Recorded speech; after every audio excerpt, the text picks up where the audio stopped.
ഞാൻ പനീർ കട്ട്ലേറ്റ് ഉണ്ടാക്കാൻ പോവാം. പനീർ കട്ട്ലേറ്റ്, പൊട്ടറ്റോ, ഉള്ളി, ടൊമാറ്റോ, ഇഞ്ചി,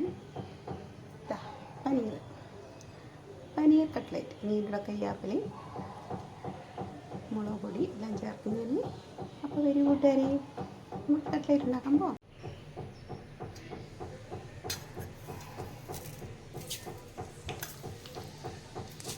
കട്ട്ലേറ്റ് ഉണ്ടാക്കാൻ പൊട്ടറ്റോ ഇട്ട് കൊടുത്തു, തക്കാളി ഇട്ട് കൊടുത്തു, കറിവേപ്പില ഇട്ട് കൊടുത്തു,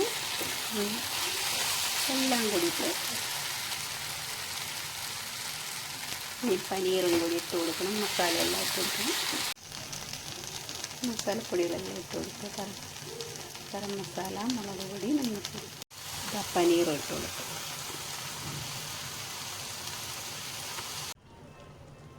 കട്ട്ലേറ്റ് റെഡി ആയിട്ടുണ്ട്. അതിൻ്റെ കൂട്ടാടെ ഇതെല്ലാം മിക്സ് ചെയ്ത് വെച്ചേക്കുക തണുക്കാൻ.